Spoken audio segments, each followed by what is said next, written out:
Olá, está começando o programa Geração JC aqui na TV CPAD. Sou Roberta Marassi e estou sempre por aqui com temas interessantes para jovens. E hoje estou com um jovem aqui, eu vou ler todas as especificações que o currículo dele é bem extenso, hein, irmãos? Ele é formado em Comunicação Social e Jornalismo, pós-graduado em Mercado Financeiro e é autor do livro Revestido do Poder, que foi lançado recentemente aqui pela CPAD. Estou falando do irmão Gutierrez Fernandes Siqueira. Esqueci de falar que ele é membro lá na AD em São Paulo, Ministério Belém. Evangelista também, né? Cooperador. Ah, é uma benção. É servo do Senhor, é o mais importante. Amém. Gutierrez, eu já quero começar perguntando sobre a Juventude Assembleiana. Sim. Que esse ano o tema é Juventude AD Brasil, Somos Pentecostais. Fale sobre a importância do jovem assembleiano conhecer a história e a teologia pentecostal. Sim, é um prazer estar aqui, Roberta. Deus abençoe a todos. Amém. Qualquer grupo social precisa buscar sua identidade, ainda mais quando a gente já tem uma história, a gente já tem mais de 100 anos, né? E, infelizmente, em várias gerações, o foco histórico ficou para trás, né? A gente muitas vezes vê pessoas que não sabem nada, nem da história, nem da identidade doutrinária, nem da identidade teológica. E sem identidade, nenhum grupo social sobrevive. No decorrer do tempo, ele acaba virando uma outra coisa e acaba perdendo qualquer fio, né, com a sua ligação, com o seu início e o seu propósito também de existência. Então é essencial que o jovem, que essa nova geração assembleiana, seja muito diligente em buscar a sua identidade teológica. Aqui não estou falando de identidade de costumes, de tradições, isso tudo passa, muda de região para região, mas identidade teológica não. Somos pentecostais, assim como era a primeira geração dos pentecostais, né? A forma de crença é a mesma. E assim deve permanecer nas próximas gerações. E quem vai passar esse bastião da crença somos nós. Então nós precisamos, como jovens, assumir essa responsabilidade. E como eu falei aqui no início, né, do programa, você lançou recentemente o livro Revestidos de Poder. Você pode nos falar sobre o sentido bíblico de revestimento de poder para o crente, especialmente para o jovem cristão? A Bíblia trata esse tema especialmente em Lucas, tanto no Evangelho como no livro de Atos, no sentido de revestimento de poder para testemunho. Por que eu devo buscar esse revestimento de poder, o batismo no Espírito Santo? Não é apenas para ter uma experiência sensorial ou para ter uma experiência mística, nada disso, né? É justamente para que eu tenha uma ferramenta vindo do alto, uma coragem que não é minha, de testemunhar do Evangelho. Então a gente tem visto também no decorrer do tempo que o fervor evangelístico tem diminuído nas nossas igrejas. Há igrejas que tem 6 meses que não produzem um evangelismo numa praça, nada, né? E isso coincide com a falta de pregação também sobre batismo no Espírito Santo. Então, se a gente voltar a essa raiz pentecostal de enfatizar, eu preciso buscar o poder do alto, não o poder pelo poder, mas o poder para testemunhar do Evangelho, a gente vai voltar a ser uma igreja mais crescente, mais dinâmica, como a gente sempre foi na nossa história, né? E aí a juventude precisa também assumir esse papel, porque hoje em dia a gente tem tanto afazeres, entretenimento, o jovem está tão ocupado com tanta coisa, e a gente precisa se desligar um pouco disso e lembrar o nosso papel, aquilo que o apóstolo Paulo fala aos Coríntios.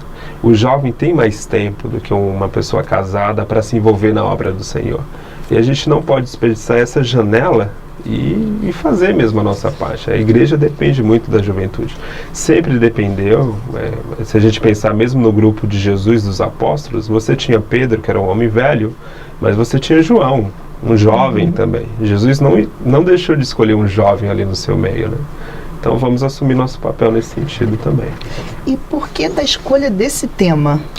Então, lá em 2007, eu ainda adolescente, eu tinha 17 para 18 anos, eu ficava incomodado com o fato de que os pentecostais, de maneira geral, não conheciam os seus próprios autores pentecostais.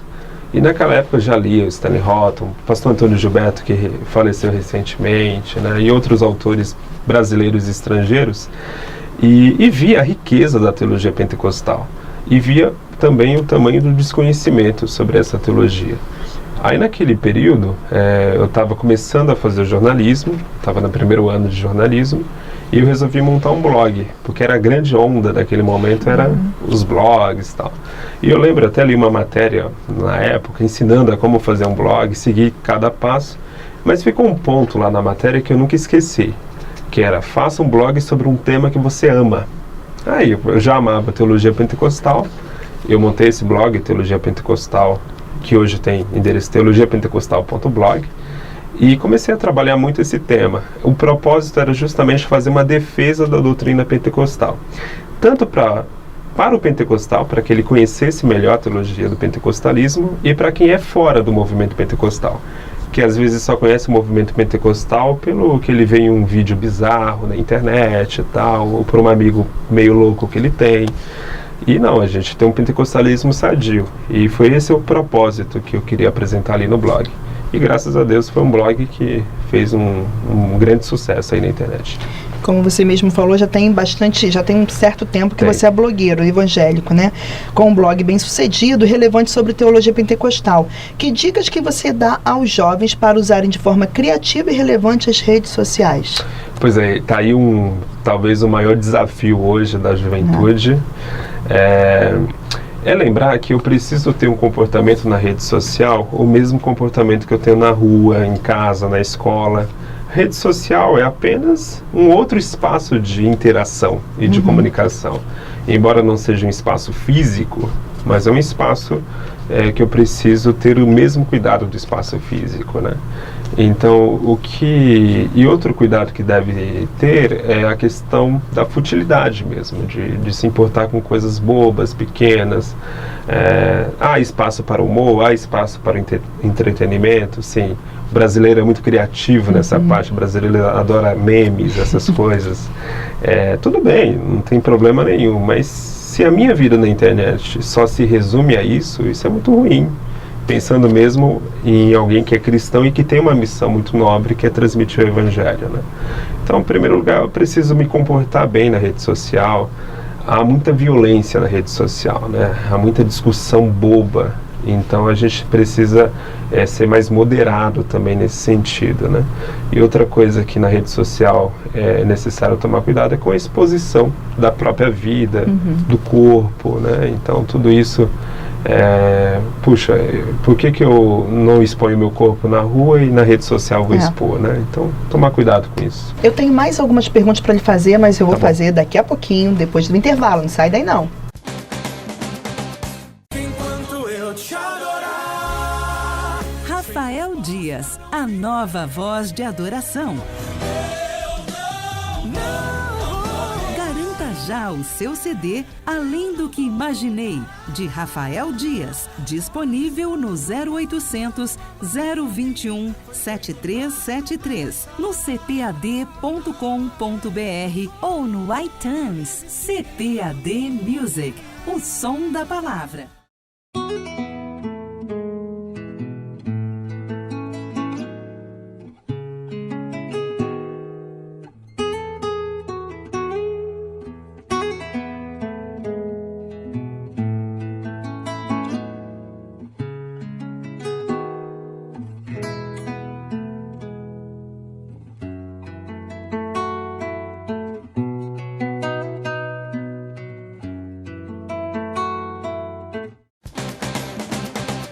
Estamos de volta com o programa Geração JC e hoje com a presença dele, que é autor de livro, é uma bênção, Gutierrez Fernandes. Gutierrez, eu falei que eu tinha mais algumas perguntas para lhe fazer. Quero já saber logo assim de cara, como você ingressou na área literária? Eu posso dizer que foi o próprio blog, né? Porque eu vejo hoje, até textos antigos, houve um amadurecimento muito grande na produção do texto, no desenvolvimento do texto. O pessoal costuma perguntar, qual é o seu método de estudo? Eu sou uma pessoa muito desorganizada, não consigo seguir método nenhum. E o meu método único é a escrita. Então é a forma que eu uso para aprender, para buscar pesquisas. E o convite do livro surgiu em 2000, a gente está em 18, surgiu no ano passado, de 2017, e no comecinho do ano. Aí eu tinha um prazo ali de mandar até aqui setembro do ano passado, e graças a Deus foi publicado agora nesse ano. Então essa é a minha primeira obra literária aqui na CPAD, espero que em breve saia outras. Amém. E graças a Deus é fruto do trabalho do blog. Graças a esse reconhecimento, muita gente que hoje está comprando o livro diz, eu te leio há 10 anos no blog. Né? Recentemente eu estava no estado do Ceará pregando, 2 pessoas assim que nunca tinham me mandado nenhuma mensagem, mas falaram, cara, eu te acompanho desde 2007. Né? Legal. Então eu posso dizer que a internet abriu essa porta. E é engraçado que a internet é levando você depois para a mídia tradicional, né? Então nesse caso o livro impresso. E isso é fantástico, uma coisa não elimina a outra, né? E daqui a pouco o livro está em e-book também, vai ter acesso a mais gente por aí. Legal. E como você vê o comportamento dos jovens evangélicos hoje em dia nas universidades? Inclusive, tem um autor aqui da casa, o Valmir Nascimento, escreveu um livro sobre o cristão e a universidade, muito bom, indico esse livro. Nesse livro ele faz uma situação de um texto que eu escrevi sobre esse assunto, e eu vejo muito isso em determinados campos, especialmente de ciências humanas. Muitas vezes o pessoal pensa que o jovem cristão se desvia na universidade devido ao conteúdo do estudo. A maioria não. A maioria não é isso. A maioria é falta de comprometimento mesmo. Em que sentido? Eles já estão indo na universidade sem um forte compromisso com a igreja, infelizmente, né? Não é o professor de filosofia ou o professor de sociologia que faz com que bagunce a cabeça e ele saia da fé cristã. É mais o bar, é o amigo no bar, é o amigo na balada, é a festa que tem depois de sexta-noite na universidade. Eu vejo mais jovem cristão saindo da fé cristã devido a isso do que estudo intelectual, né? Porque hoje em dia a gente está numa era mais pós-moderna e a própria postura dos professores já não é tão dogmática como era na década de 80, na época da década de 90. Hoje eles respeitam mais, assim, de maneira geral, as opiniões. É claro, tem exceções, né? Mas eu vejo jovens, infelizmente, aquela coisa, às vezes viver uma vida muito presa, muito regrada, e ver a universidade como uma porta de entrada para uma vida mais livre, né? Infelizmente. Então, tenho visto isso muito no meio cristão e me preocupa bastante, né? Como evitar isso? Comprometimento com Deus, buscar o Senhor nos meios de graça, a leitura da palavra, oração, congregar, não deixar de congregar nunca, por mais pesado que seja no processo de estudo, porque é isso que vai nos fortalecer nesse momento de várias tentações que começam no ensino médio. Verdade. Né? Não é na universidade que começa, no ensino médio. Muita gente já começa esse caminho, já lá nesse período do comecinho ali da juventude no ensino médio, então um período bem pesado. E sabemos que assim como há esses jovens que se afastaram de Deus nas universidades, há também aqueles que criam grupos ou então estratégias para falar de Jesus no meio estudantil, né? Como o senhor acha que isso tem diminuído nos últimos anos ou como o senhor vê esses grupos? Eu tenho visto uma tentativa de reativar vários grupos. Acho importante. Quem está na universidade, especialmente em grandes universidades, normalmente vai achar um grupo cristão. Inclusive, eu não estou mais há um tempo estudando em universidade, mas eu participei como visitante de um grupo lá em São Paulo de cristãos que estudam a relação da fé com a ciência. Legal. Bem interessante. Juventude, assim, pessoal de 18, 20, 22 anos. E é legal você ver um grupo assim, porque você se ajuda, né? Um passando dicas de livro, um emprestando livro, é aquela roda de conversa. Se reúne na universidade, se reúne numa livraria, né?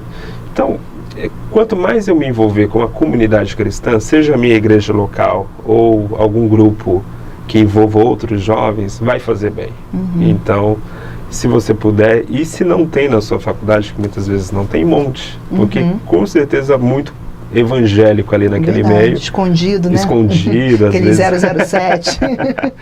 Às vezes você pode ser esse canal que Deus quer usar para ser a pessoa a criar um novo movimento, né? Quem sabe não é aí que começa o chamado da pessoa, Isso né? mesmo, né? Chamado de liderança, chamado de ensino, né? Pode começar num grupo dentro da universidade. E outro ponto é que se a universidade não dá esse espaço, pode ser ali fora, numa livraria, aqui no Rio de Janeiro, na praia, né? Então, é usar a criatividade e usar essa ferramenta tão especial que é o período universitário, né? Que conselhos você dá para o jovem, aquele que é vítima de perseguição por ser evangélico, seja professor, chefe, líder, alguém que seja ateu, que está ali do seu lado? Qual o conselho que você dá para esse jovem? Primeiro tem que ver se a perseguição não é fruto do seu próprio erro. Acontece muito, né? Pessoas imaturas que falam que não deve ser falado no momento errado. Se for isso, consertar esse erro, né? Mudar de postura.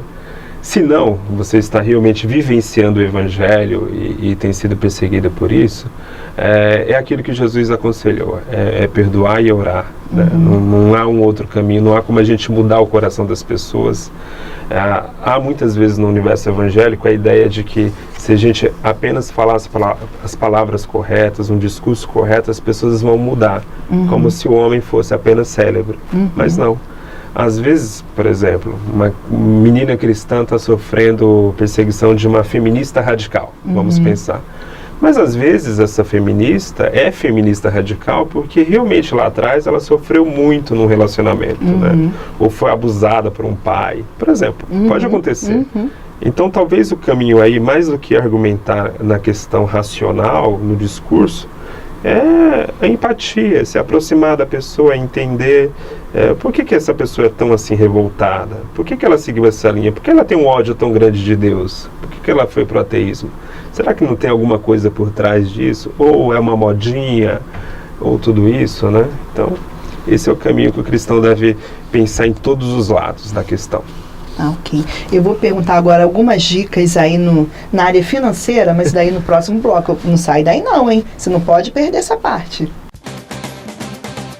Revistas de Escola Dominical da CPAD. A cada trimestre, conteúdos de excelência para o fortalecimento da fé cristã. E no terceiro trimestre, vamos estudar nas lições bíblicas adultos, adoração, santidade e serviço. Comentarista, Pastor Cláudio Lourdes Andrade. E nas lições bíblicas jovens, Milagres de Jesus. Comentarista, Pastor César Moisés Carvalho. A CPAD possui um currículo completo com conteúdo e práticas educacionais para cada faixa etária. Confira: berçário, maternal, jardim de infância, primários, juniores, pré-adolescentes, adolescentes, juvenis. Ainda oferecemos a revista Discipulando para Novos Convertidos e O Caminho para o Céu para visitantes não convertidos. Ensino bíblico ortodoxo, orientação pedagógica e didática, material de apoio aos professores e muito mais. Adquira agora pelo telefone 0800 021 7373 ou pelo site cpad.com.br. CPAD, a editora da Escola Dominical. Eu avisei que era bem rapidinho, já estamos de volta. E eu quero retomar com uma pergunta aqui meio que parecida com as últimas do bloco anterior. Queria saber se o senhor tem dicas, sugestões de como o universitário evangélico, de como o jovem evangélico pode ganhar o colega, seja da universidade, do trabalho, para Jesus. De maneira geral, primeiro se preparando biblicamente. Então você precisa entender bem a palavra para ter o que falar, né? Para ter resposta bíblica e poder transmitir o evangelho com fidelidade, né? Muita oração, porque quem faz a obra é o Espírito Santo. E preparo intelectual é muito importante, seja na época do ensino médio, da universidade, saber com que tipo de matéria, que tipo de assunto que você está lidando no momento, qual é o assunto da moda, qual é a resposta cristã a isso, né? Então esse preparo é importante. Outra, muita conversa, muita empatia, muito envolvimento mesmo. Eu quando estudei jornalismo, para ter ideia, na minha sala tinha 12 homens, metade era gay e metade era homossexual. Tinha 2 lésbicas também. Então imagina, era um ambiente muito carregado com esse assunto, né? Com as pautas LGBT. o que eu fazia? Eu tinha uma ótima conversa, especialmente tinha uma das garotas que tinha essa orientação sexual. Eu conversava bastante com ela e a gente tinha um bom papo, eu transmitia a minha fé, eu falava da minha fé, não precisava ter um embate, uma ofensa, né? E também eu não renunciei à minha fé, eu não deixei de ser evangélico para me chegar a ela, né? E a gente criou naquele período uma boa amizade. Então, é necessário que o jovem cristão tenha isso. Eu não sei como ela está hoje, a gente perdeu contato, não sei, mas talvez em algum momento na vida dela, alguma coisa que eu falei, o Senhor pode usar para quebrantar o coração, né? Então, eu oriento que você faça o mesmo, é um trabalho mais lento. É diferente de chegar numa praça pública, se convertam, venham a Jesus, ninguém te conhece, né? Não, quando a gente está num ambiente, família, empresa, escola, que é um ambiente que as pessoas convivem com você, é um processo mais lento, exige paciência e perseverança, né? E também um bom testemunho também, né? Bom que eu acho que fala até mais do que... Isso mesmo, é aquilo. Eu sempre falo, o testemunho, ele não prega. Ele não converte ninguém, porque a Bíblia diz que a fé vem pelo ouvir. Mas o testemunho, ele potencializa esse ouvir. A pessoa vai te dar ouvidos se você tiver um bom testemunho, né? Então é importante falar, mas antes ter esse suporte do testemunho. Bom, o senhor é especialista, né, no mercado financeiro também, então eu queria saber se o senhor tem alguma dica de finanças para dar para o nosso público, tendo em vista essa situação toda do Brasil, muita gente desempregado, e aquele que está empregado normalmente é jovem, não ganha muito, né? Não ganha muito. Quanto aos jovens, o que eu oriento, especialmente você que está no ensino médio, pense bem antes de entrar na universidade, num curso de graduação, né?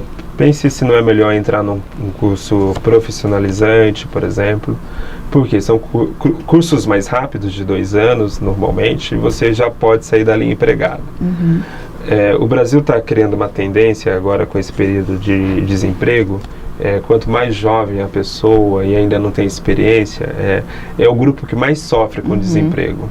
Então, às vezes, não é muita formação que vai te ajudar a conseguir o primeiro emprego.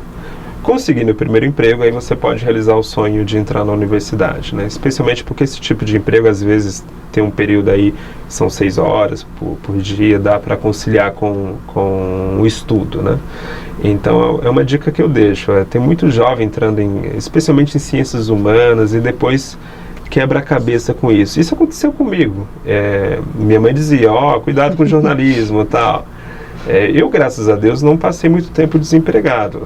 Deus abriu uma porta ali em uma instituição financeira, que eu estou até hoje, mas tudo bem. Mas tem gente que eu conheço, que estudou comigo, que não para em emprego, é tudo temporário, né? E pessoas que falam para mim, se eu tivesse feito algum curso profissionalizante, por exemplo, eu teria conseguido um emprego mais estável e ia realizar meu sonho universitário, né? Vamos tirar um pouquinho a universidade da cabeça, porque a gente criou essa cultura no Brasil, mas não é uma cultura muito saudável, do ponto de vista econômico, né? E nesse período de desemprego tão alto e insegurança política e econômica que a gente tem passado, o papel de cada um de nós como cidadão é economizar, não tem jeito, né? E também pensar em votar melhor em outubro. Tá chegando. Tá chegando aí as eleições. Mas em termos de dicas de finanças pessoais, o que a gente sempre fala onde eu trabalho é a questão de planejamento. Ter planejamento sempre, né? De curto, médio e longo prazo. E quando a gente fala em longo prazo no Brasil, o pessoal pensa em 2 anos. Não, longo prazo é você pensar daqui 10 anos, daqui 15 anos, como vai ser. Médio prazo são 5 anos. Então é ter metas. Eu sempre falo isso também na minha vida profissional, eu sempre tive metas. Daqui tanto tempo eu quero subir de carreira, eu quero mudar de patamar. Quando você tem meta, você vai atrás. Então tenha propósito, tenha uma meta. A dica que eu dou aí, quem está no mercado já, quem não está, ao conseguir entrar no mercado de trabalho, tenha meta. Hoje em dia as empresas não querem ninguém encostado. Assim, não tenho sonho nenhum. as empresas trabalham com essa ideia de sonho, né? Porque é o sonho que vai mover você ser o melhor funcionário da empresa. Então agora a gente já está partindo já quase para o finalzinho do programa, já quero pedir uma mensagem, um conselho que você dá para esses jovens aí, para eles buscarem mais se revestir do poder, estar cheio do poder e poder inflamar outras pessoas, né? Amém. Olha, a Bíblia usa o termo cheio do Espírito em 4 ocasiões, basicamente, 3 em Atos, que associa a ser revestido de poder para testemunhar do Evangelho, e em Efésios, quando Paulo fala que ser cheio do Espírito Santo é ter caráter. Então são as 2 coisas, são as 2 áreas da vida cristã. Eu não posso ser um cristão cheio do poder para testemunho, para dons espirituais, para ser uma pessoa poderosa em palavras, se eu tenho um caráter muito fraco. Isso vai, em uma hora, isso não fecha, essa conta não vai fechar. Da mesma forma, se eu sou um cristão até correto, de bom caráter, mas se eu sou muito fraco no testemunho, se eu sou uma pessoa que fica no banco, que não faço nada, também não é bom para a fé cristã. O próprio Jesus, na parábola dos talentos, mostra que aquele que ganhou um talento e enterrou é servo mau e infiel. Então a gente precisa ter esses 2 lados dinâmicos na vida cristã. Esse é o conselho que eu deixo a cada um de vocês, é o que eu tenho como propósito de vida também, é ter sim um caráter cristão cada vez melhor, né? Que o Senhor vá moldando através da santificação, mas é que também eu seja uma pessoa de bom testemunho, poderoso no espírito. Em que sentido? Ter aquela coragem que não é natural, falar do Evangelho até quando não der, né? Então a gente precisa desse desejo mais profundo que as primeiras gerações pentecostais tinham, e a gente não pode perder esse fervor. Ok, Gutierrez, eu quero lhe agradecer pela presença aqui, muito obrigado, pela honra de poder entrevistá-lo, de saber um pouquinho mais sobre você, de conhecer mais. Espero recebê-lo aqui outras vezes, seja para falar novamente desse livro, dos próximos livros que virão. Amém. A gente quer contar sempre com a sua presença aqui. Obrigado, que o Senhor continue te abençoando, que você continue incendiando as pessoas por aí, nossa juventude. Muito obrigado, que Deus abençoe a todos vocês. Amém. Amém. E eu quero agradecer você que me fez companhia até agora, que o Senhor continue abençoando a sua vida grandemente. Você já sabe, a gente tem encontro marcado aqui. Quero lhe encontrar outras vezes aqui no programa Geração JC na TV CPAD. Fique na paz, até a próxima.